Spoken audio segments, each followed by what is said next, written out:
ঠিক আছে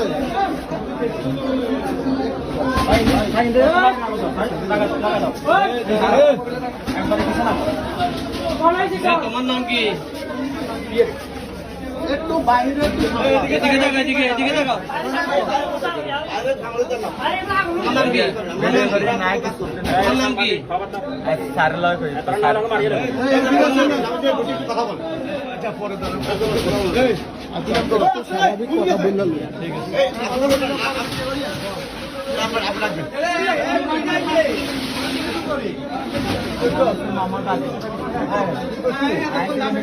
সম্মানিত দর্শক শ্রোতা, এখানে স্থানীয় উপজেলার দরগাহ রাস্তা মাতা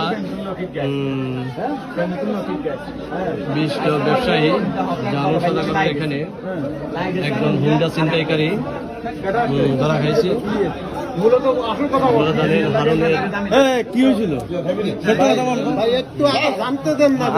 আমি পরে ভিডিও করি নাকি? আচ্ছা, আমি একটু সন্ধ্যার পরে আমি এখান থেকে দুইটা ওই কি করে গরু কাটার জন্য টাকল আছে না, এগুলা কইতে কামার দোয়ানি আমার এখানে কাছে আর ভালো না, আমি ওইগুলা ওইখান থেকে কিনছি। কইতে গরু কোরবানি এসেছে ওগুলো একটু জল দেবার জন্য দিব।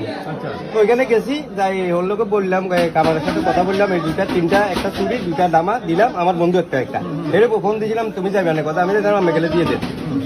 আমি এগুলো দিলাম, দিয়ে আসার সময় আমার লোকে আমার বন্ধু একটা ছিল, এই বছর খের কাটার জন্য কাশি একটা নিব, গাছ কাটার জন্য। এর গরু আছে, আমারও গরু আছে, তাই কিন্তু আমারও একটা বানানো আছে। ফেঁচাই লইছি, লোয়ার পরে আমরা আসতেছি শুভাপুরের সুজানের কাছে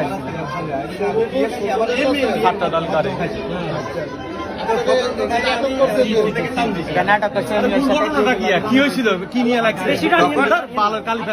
আমি যখন আসলে আমি সুবাবুর থেকে যখন আসতেছি, এর একটা সিএনজিতে দুজন লোক ছিল। আচ্ছা, তখন আমার দাঁড়া করাইলো, দাঁড়াও আমি ডিফেন্সের লোক, আমি ডিফেন্সের লোক কইছি আমি দাঁড়াতে বাধ্য। আচ্ছা, আমি দাঁড়াইছি, আমার পিছনে কথা দাঁড়ান কেন, আমি কইছে ডিফেন্সের লোক কর, পুলিশের লোক কর। আমার কথা কি একটা নাম কইছে, এই নয় লোকেরটা শুভপুরের না বাড়ি ব্রিজের আরেকটু দক্ষিণ পাশে। আচ্ছা, তো এখন ওখানে আমার বলছে ডিফেন্সের লোক বলছে, আমি দাঁড়াইছি। আমার মোবাইল নিয়ে গেছে, টাকাগুলা ছিল যাবে, এগুলো নিয়ে গেছে। আমি টাকাগুলো আপনি আমার টাকা দিয়ে দেন। আচ্ছা, আচ্ছা, আপনি মোবাইল দিয়ে দেন। এর সাথে আরো ছিল, এর লোক আরেকটা লোক ছিল। আমরা হাতে দুইটা কাশি ছিল, আমরা হাতে দুইটা কাশি। আমার ছবিটা